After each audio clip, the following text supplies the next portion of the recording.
And when we think of the convertible market, a lot has changed over the last 2 years, especially when it comes to new issuance. When we look at 2020, it was one of the largest new issue periods ever in the convertible market with over $100 billion of new issuance. If I put that in context for you, the total market size at the end of 2018 was roughly $175 billion. As of April 2021, the convertible market is roughly $360 billion in size. So there's almost a doubling of the convertible market in a very short period of time. When we entered 2021, many strategists were predicting that new issuance would slow down because 2020 was such a big year of new issuance. In fact, what we've seen so far in the first half of 2021 is that it's kept up with the pace of 2020. We've almost done $50 billion of new issuance in the convertible market, and we're not done with May of 2021 yet. So again, the growth of the convertible market continues. What that brings and what that means for the incoming growth is more importantly is the opportunity set. And with it comes new issue. And new issue are typically total return convertible bonds that have an asymmetric risk return profile where you're participating on the upside and you have dampened volatility on the downside.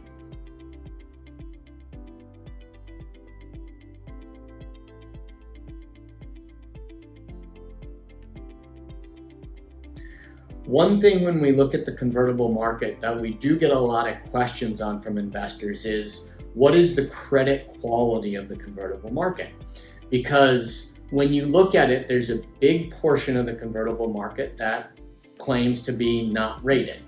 And many investors assume that that not rated bucket means that it's a low quality company and they just don't want to get a rating from the rating agencies.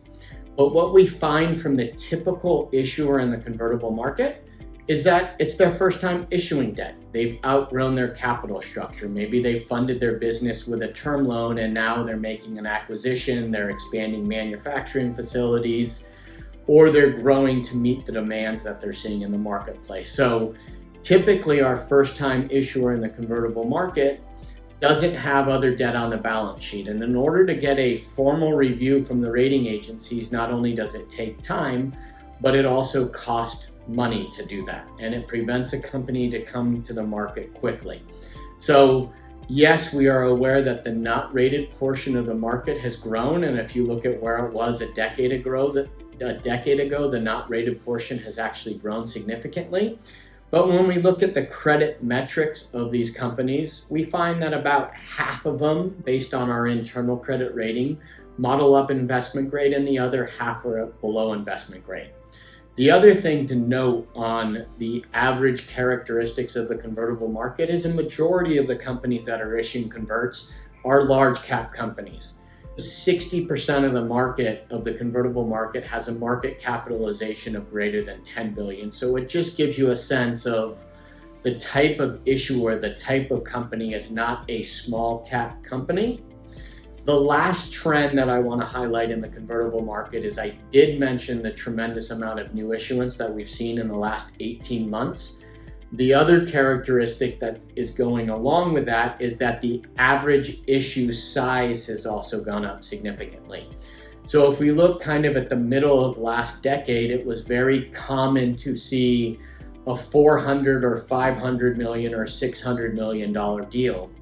In today's market, the average deal is probably somewhere between the 800 and 900 million, and it's very common to see issuance over 1 billion in size right now. So it's a very favorable trend that we're seeing in the convertible market is not only are we getting a mid to larger cap company issue, but we're also getting a much bigger deal size.